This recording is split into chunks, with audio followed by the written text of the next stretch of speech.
फर्क देवर और पति में। मातृत्व सुख न पाने से शांति बेचैन रहने लगी थी, इसके लिए वह पति को दोषी मानती थी। जब उसने यह बात पति से कही तो वह उससे लड़ाई झगड़ा ही नहीं करने लगा, बल्कि शराब पीकर मारने पीटने भी लगा। इसके बाद शांति ने इस सब से छुटकारा पाने के लिए क्या किया? 19 नवंबर की सुबह 10 बजे राजू थाना लहरापुर पहुंचा और थाना प्रभारी धर्मपाल सिंह को बताया कि बीती रात किसी ने उसके भाई वीरेंद्र की गोली मारकर हत्या कर दी है। उसकी लाश गांव के बाहर नलकूप वाले कमरे में पड़ी है। हत्या की खबर पाकर धर्मपाल सिंह ने राजू से कुछ सवाल पूछे और पुलिस टीम के साथ घटनास्थल के लिए रवाना हो गए। रवानगी से पहले उन्होंने सीओ राकेश सिंह को भी घटना से अवगत करा दिया था। राजू लहरापुर थाने के गांव अनेसो का रहने वाला था, जो थाने से 7 किलोमीटर दूर उत्तर पश्चिम दिशा में था। पुलिस को वहां पहुंचने में आधे घंटे का समय लगा। घटनास्थल पर भीड़ जुटी हुई थी। थाना प्रभारी धर्मपाल सिंह भीड़ को हटाकर उस कमरे के अंदर पहुंचे जहां वीरेंद्र की लाश पड़ी थी। लाश के पास मृतक की पत्नी शांति दहाड़े मारकर रो रही थी। कमरे में पड़ी चारपाई पर वीरेंद्र की रक्तरंजित लाश पड़ी थी। बिस्तर खून से तरबतर था।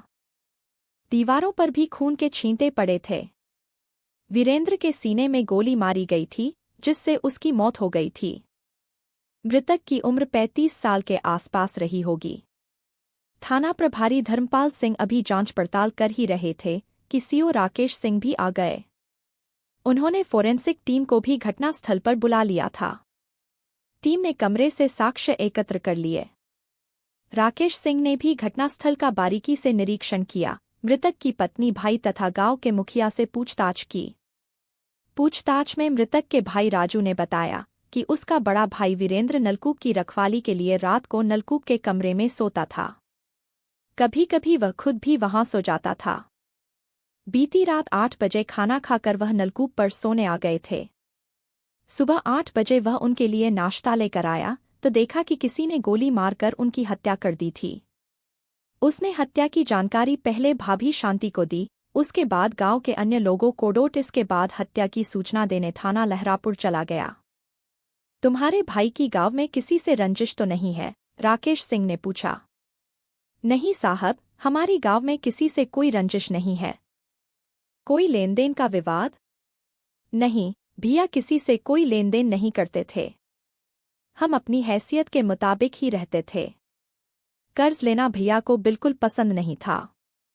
हाँ, वह शराब के शौकीन जरूर थे, लेकिन खाने पीने में अपना ही पैसा खर्च करते थे।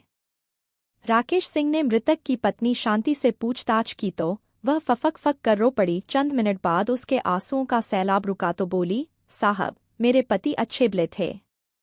कोई तनाव या परेशानी नहीं थी। रात 8 बजे खाना खाकर वह नलकूप पर सोने आए थे।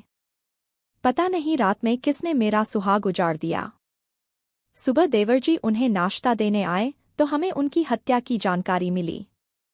तुम्हें किसी पर शक है? धर्मपाल सिंह ने पूछा। साहब, मुझे चोरों पर शक है। लगता है रात में चोर नलकूप की मोटर चुराने आए थे।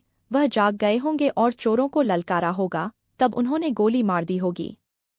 गांव के मुखिया भगवत ने सीओ राकेश सिंह को चौंकाने वाली जानकारी दी। उन्होंने बताया कि वीरेंद्र की हत्या का राज घर में ही छिपा है।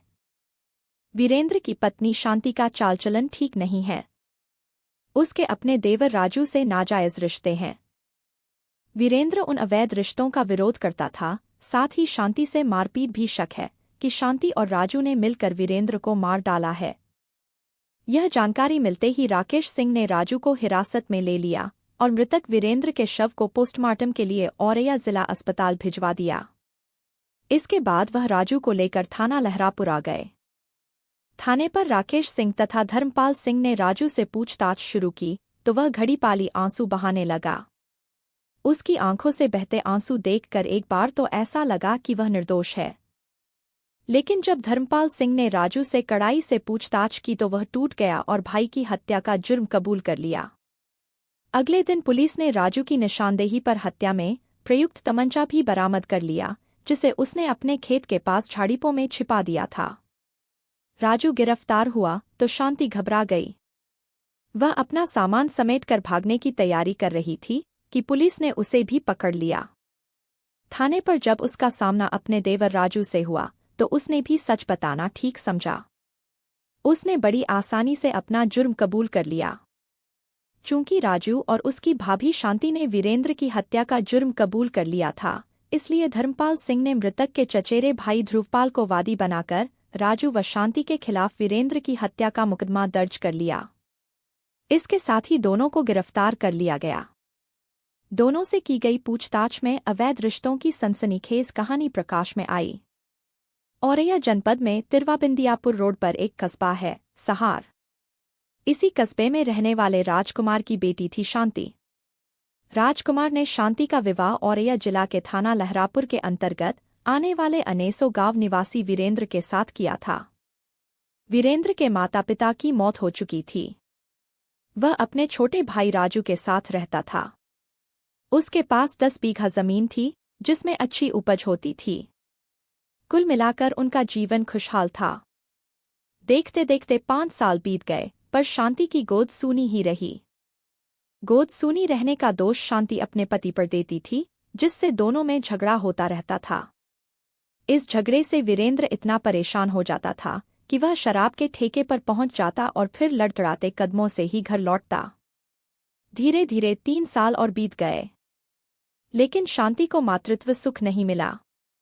शांति समझ गई कि वह अक्षम पति से मातृत्व सुख कभी प्राप्त नहीं कर सकती, इसलिए वह पति से घृणा करने लगी। शराब पीने को लेकर दोनों में झगड़ा इतना बढ़ता कि वीरेंद्र शांति को जानवरों की तरह पीट देता। समय के साथ मनमुटाव इतना बढ़ा कि वीरेंद्र घर के बजाय खेत पर बनी नलकूप की कोठरी में सोने लगा। शांति स्वभाव से मिलनसार थी। राजू भाभी के प्रति सम्मोहित था। जब दोनों साथ चाय पीने बैठते तब शांति उससे खुलकर हंसी मजाक करती। शांति का यह व्यवहार धीरे धीरे राजू को ऐसा बांधने लगा कि उसके मन में शांति का सौंदर्य रस पीने की कामना जागने लगी। एक दिन राजू खाना खाने बैठा तो शांति थाली लेकर आई और जानबूझकर गिराए गए आंचल को ढंकते हुए बोली, लो देवर जी खाना खा लो, आज मैंने तुम्हारी पसंद का खाना बनाया है। राजू को भाभी की यह अदा बहुत अच्छी लगी। वह उसका हाथ पकड़कर बोला, भाभी तुम भी अपनी थाली परोस लो, साथ खाने में मजा आएगा। खाना खाते वक्त दोनों के बीच बातों का सिलसिला जुड़ा तो राजू बोला, भाभी तुम सुंदर और सरल स्वभाव की हो, लेकिन भैया ने तुम्हारी कद्र नहीं की। मुझे पता है कि अभी तक तुम्हारी गोद सूनी क्यों है। वह अपनी कमजोरी की खींच तुम पर उतारते हैं, लेकिन मैं तुम्हें प्यार करता हूं। यह कहकर राजू ने शांति की दुखती रग पर हाथ रख दिया था। सच में शांति पति से संतुष्ट नहीं थी। उसे न तो मातृत्व का सुख प्राप्त हुआ था और न ही शारीरिक सुख, जिससे उसका मन विद्रोह कर उठा। उसका मन बेईमान हो चुका था। आखिरकार उसने फैसला कर लिया कि अब वह असंतुष्ट नहीं रहेगी। इसके लिए उसे रिश्तों को तार-तार क्यों न करना पड़े। औरत जब जानबूझकर बर्बादी के रास्ते पर कदम रखती है तो उसे रोक पाना मुश्किल होता है। यही शांति के साथ हुआ। शांति जवान भी थी और पति से असंतुष्ट भी। वह मातृत्व सुख भी चाहती थी। अब उसने देवर राजू के साथ नाजायज रिश्ता बनाने का निश्चय कर लिया। राजू वैसे भी शांति का दीवाना था। एक शाम शांति बनसंवर कर चारपाई पर लेटी थी। तभी राजू आ गया। वह उसकी खूबसूरती को निहारने लगा। शांति को राजू की आंखों की भाषा पढ़ने में देर नहीं लगी। शांति ने उसे करीब बैठा लिया और उसका हाथ सहलाने लगी। राजू के शरीर में हलचल मचने लगी।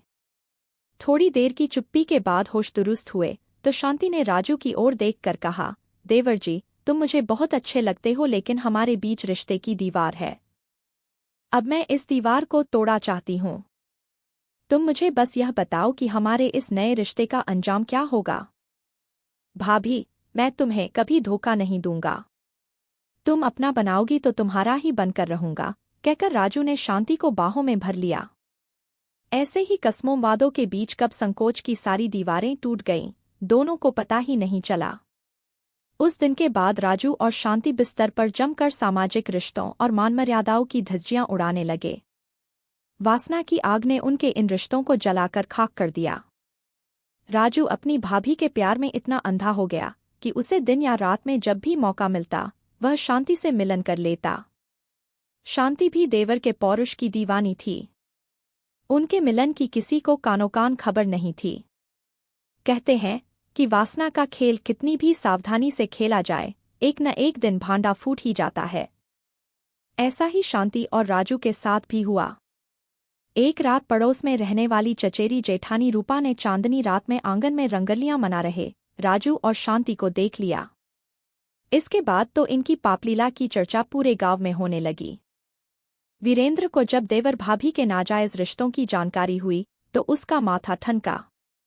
उसने इस बाबत शांति से बात की तो उसने नाजायज रिश्तों की बात सिरे से खारिज कर दी। उसने कहा, राजू सगा देवर है, उससे हंसपोल लेती हूँ। पड़ोसी इसका मतलब गलत निकालते हैं, उन्होंने ही तुम्हारे कान भरे हैं। वीरेंद्र ने उस समय तो पत्नी की बात मान ली, लेकिन मन में शक पैदा हो गया, इसलिए वह चुपके चुपके पत्नी पर नजर रखने लगा। परिणामस्वरूप एक रात वीरेंद्र ने शांति और राजू को रंगलियां मनाते रंगे हाथों पकड़ लिया। वीरेंद्र ने दोनों की पिटाई की और संबंध तोड़े की चेतावनी दी, लेकिन इस चेतावनी का असर न तो शांति पर पड़ा और न ही राजू पर। हाँ, इतना जरूर हुआ कि अब वे सतर्कता बरतने लगे। जिस दिन वीरेंद्र शांति को राजू से हंसते देख लेता, उस दिन शराब पीकर शांति को पीटता और राजू को भी भला बुरा कहता। उसने गांव के मुखिया से भी भाई की शिकायत की, साथ ही राजू को समझाने के लिए भी कहा कि वह घर न तोड़े। शांति शराबी पति की मारपीट से तंग आ चुकी थी, इसलिए उसने एक दिन शारीरिक मिलन के दौरान राजू से पूछा, देवर जी, हम कब तक इस तरह चोरी छिपे मिलते रहेंगे? आखिर कब तक उस शराबी की मार खाते रहेंगे? कहीं किसी दिन उसने शराब के नशे में मेरा गला घोंट दिया तो? ऐसा नहीं होगा भाभी, तुम साथ दोगी तो मैं भाई को ही ठिकाने लगा दूंगा। मेरी मांग का सिंदूर मिटाकर क्या मुझे विधवा बना दोगे? नहीं, मैं तुम्हारी मांग में सिंदूर भरकर तुम्हें अपना बना लूंगा। तो ठीक है, मैं तुम्हारा साथ दूंगी। इसके बाद शांति और राजू ने वीरेंद्र की हत्या की योजना बना डाली। योजना के तहत राजू ने किसी अपराधी से 2000 रुपये में तमंचा व 2 कारतूस खरीदे और उन्हें घर में छिपाकर रख दिया। इसके बाद दोनों उचित समय का इंतजार करने लगे। हत्या की योजना बनने के बाद वीरेंद्र के प्रति शांति का व्यवहार नरम पड़ गया। वह दिखावटी रूप से उसके प्रति प्यार जताने लगी। कभी कभी वह शारीरिक मिलन के लिए नलकूप वाली कोठरी पर भी चली जाती। पत्नी के इस व्यवहार से वीरेंद्र को लगा कि उसने भाई से संबंध खत्म कर लिए हैं। 18 नवंबर 2015 की रात 8 बजे वीरेंद्र घर आया। शांति ने उसे बड़े प्यार से खाना खिलाया। इसके बाद वह खेतों पर नलकूप वाली कोठरी पर सोने चला गया। उसके जाते ही राजू और शांति ने बात कर कि अपनी योजना को अंजाम तक पहुंचाने का निश्चय कर लिया। गांव के ज्यादातर लोग जब गहरी नींद सो गए तो राजू ने कमर में तमंचा खोसा और शांति के साथ खेतों पर जा पहुंचा। शांति ने कोठरी के दरवाजे की कुंडी खटखटाई। इस पर वीरेंद्र ने पूछा, कौन? मैं हूं शांति, दरवाजा खोलो। वीरेंद्र ने सोचा शांति शारीरिक मिलन के लिए आई है, इसलिए उसने सहज ही दरवाजा खोल दिया। दरवाजा खुलते ही राजू ने कमर में खोसा तमंचा निकाला और वीरेंद्र के सीने पर 2 फायर झोंक दिए। गोली लगते ही वीरेंद्र खून से तरबतर होकर चारपाई पर गिर पड़ा। चंद मिनट तड़पने के बाद उसने दम तोड़ दिया। भाई की हत्या करने के बाद राजू ने तमंचा झाड़ीपों में छिपा दिया और शांति के साथ घर आ गया। सुबह 8 बजे दिखावे के तौर पर राजू नाश्ता लेकर नलकूप पर गया और वहां से बदहवास भागता हुआ गांव आया। गांव वालों को उसने भाई की हत्या हो जाने की जानकारी दी। कुछ देर बाद वह थाना लहरापुर पहुंचा और थाना प्रभारी धर्मपाल सिंह को हत्या की सूचना दी। सूचना पाते ही धर्मपाल सिंह घटनास्थल पर पहुंचे और शव को कब्जे में लेकर जांच पड़ताल शुरू कर दी। जांच में देवर भाभी के नाजायज रिश्तों के चलते वीरेंद्र की हत्या का रहस्य उजागर हो गया। 21 नवंबर 2015 को थाना लहरापुर पुलिस ने अभियुक्त राजू और शांति को औरैया कोर्ट में रिमांड मजिस्ट्रेट के समक्ष पेश किया, जहां से उन्हें जिला जेल भेज दिया गया। वीडियो अच्छा लगे तो सब्सक्राइब करना ना भूले। धन्यवाद।